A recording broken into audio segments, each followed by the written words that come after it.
চলতি রবি মরশুমে রাজ্যের ৩১টি স্থানে কৃষক বন্ধুদের কাছ থেকে পর্যায়ক্রমে কুইন্টাল প্রতি ২,৩৬৯ টাকা ন্যূনতম সহায়ক মূল্যে ধান সংগ্রহ করা হচ্ছে। রাজ্যের মুখ্যমন্ত্রী গত ১০ জুলাই কাকরাবন স্কুল ময়দানে মুখ্যমন্ত্রী ডক্টর মানিক সাহার হাত ধরে সবুজ পতাকা নাড়িয়ে ধান কেনা প্রক্রিয়ার শুভ উদ্বোধন করা হয়েছিল। পরবর্তী সময় দ্বিতীয় ধাপে শুরু হয় গোমতী জেলার উদয়পুর মহকুমার মাতারবাড়ি ধন্যমাণিক্য মুক্ত মঞ্চে খাদ্য ও জনসংবরণ দপ্তর এবং মাতাবাড়ি কৃষি মহকুমার সহায়তায়। ১৮ তারিখ ধান কেনা শুরু হলেও ১৯ তারিখ থেকে শুরু হয় সমস্যা। ২০ তারিখ অর্থাৎ সোমবার দুপুরে মাতারবাড়ি ধন্যমাণিক্য মুক্ত মঞ্চে ধান নিয়ে আসা কৃষকরা ব্যাপক বিক্ষোভ শুরু করেন।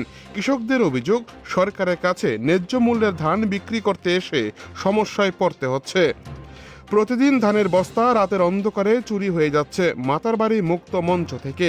পাশাপাশি কৃষকদের ধান ওজন পরিমাপ করা এবং যে সকল শ্রমিকরা ধান গাড়িতে লোডিং করবেন সেই সকল শ্রমিকদেরকে প্রতি বস্তা হিসেবে ১০ টাকা থেকে ১৫ টাকা করে দিতে হচ্ছে। আর টাকা দেওয়ার কথা যখন বারণ করছেন কৃষকরা, তখন কৃষকদের ধান ওজন পরিমাপ এবং গাড়িতে লোডিং করতে অনিচ্ছা প্রকাশ করছেন শ্রমিকরা। এ নিয়ে ব্যাপক ক্ষোভ সৃষ্টি হয়েছে। পরবর্তী সময় মাতারবাড়ি কৃষি মহকুমা কৃষি তত্ত্বাবধায়ক অজয় দেববর্মাকে গোটা বিষয়টি যখন কৃষকদের পক্ষ থেকে জানানো হয়, অজয় দেববর্মা কৃষকদের কথা কর্ণপাত করেননি বলে অভিযোগ তুলেছেন কৃষকরা। এই আধিকারিকের বিরুদ্ধে আরও বহু অভিযোগ করেছেন কৃষক মহল। কৃষকরা অভিযোগ করেন আধিকারিক একটা সময় রাগান্বিত হয়ে কৃষকদের সাথে দুর্ব্যবহার করেছেন এবং ধান ফিরিয়ে নেওয়ার জন্য নির্দেশ দিয়েছেন কৃষকদের। আর এ নিয়ে ব্যাপক ক্ষিপ্ত হয় কৃষক মহল। পরে একটা সময় কৃষকদের বিক্ষোভে পড়ে মাতারবাড়ি কৃষি তত্ত্বাবধায়ক অজয় দেববর্মা ঘটনাস্থল থেকে চম্পট দিয়েছেন। কৃষক মহল এক হতাশার মধ্য দিয়ে যাচ্ছে কিভাবে তারা ধান বিক্রি করবে সরকারের কাছে। একদিকে যেমন নেই খাদ্য দপ্তরের তৎপরতা, নেই মাতারবাড়ি কৃষি দপ্তরের কোনো ভূমিকা। আর এ নিয়ে দেখা দিয়েছে কৃষক মহলে হতাশা।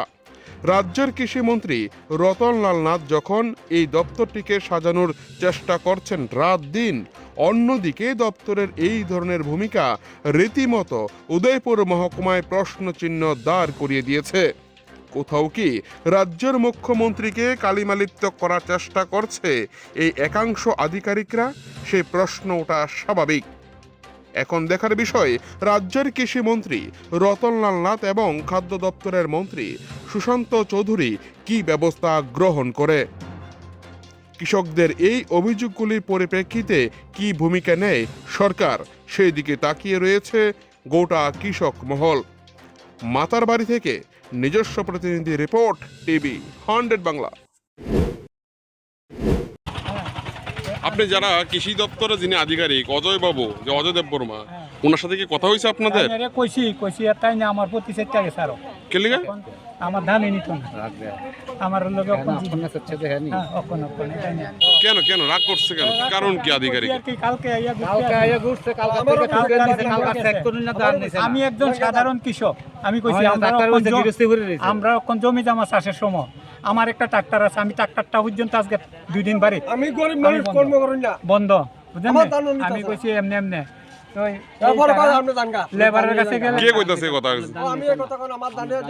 যাওয়ার লাগে কে কইছে ধান না নেওয়ার লাগে? মানে কৃষি আধিকারিক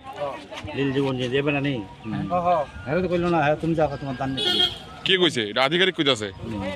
আমি মানে এই কথা কইছি যে যদি কইতো আমরা আরো 2 দিন পরে দিত, দরকার হইলে আমরা 2 দিন পরে আইতাম।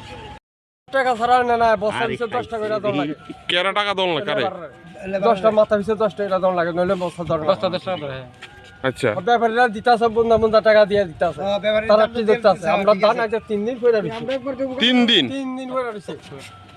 3 দিন পরে তারা মোড়া টাকা দিতে পারে, তারা ধান নিতে আছে। এটা আজ গাইছে, আজ নিতে গেছে সব। এটা কৃষি দপ্তরের কোন কৃষি মহকুমার আন্ডারে আছেন আপনারা দিতেন? আমরা মাতারবাড়ি কৃষি মহকুমার আন্ডারে আছেন। আজকে 3 দিন আমি ধান না রাখছি। আমরা অফিসার তারা কি কইতাছে?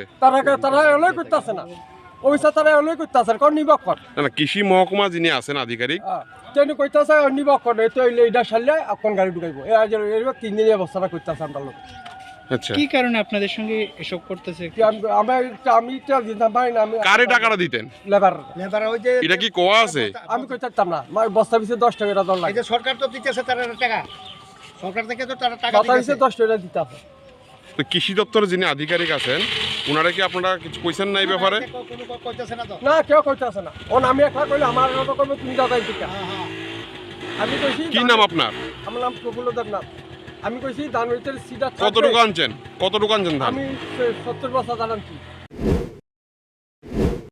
না আমরা ধান ঠিক গেছি আমরা 6 বস্তা ধান লেগেছে বাবু চুরি গেছে গা শুরু লেগেছে কই আনছিলেন ধান দিরে এই তো ধান ওই গাড়ির হেদিকে রাখছি এই 6 বস্তা লগে আমারটাও আমার নিচে 6 এই বেটার নিচে 4 কোন জায়গা মাতার বাড়ি মাতার বাড়ি কোন জায়গা থেকে আইছেন আমি আইছি মুলাপাড়ার থেকে কবে আনছিলেন ধান দিরে কালকে রাত্রি চুরি হয়ে গেছে গা কালকে রাত্রে চুরি গেছে কেউ নাই এনে পাহারাদার টাহারাদার কেউ আছে কইতে পারতাম না বাবু আঙ্গারে কইছে কেউ লাগে না অবশ্যই চলে পাহারাতে আইব ওন আইন টাইন কিছু না ওন দান তো আঙ্গুলো গেছে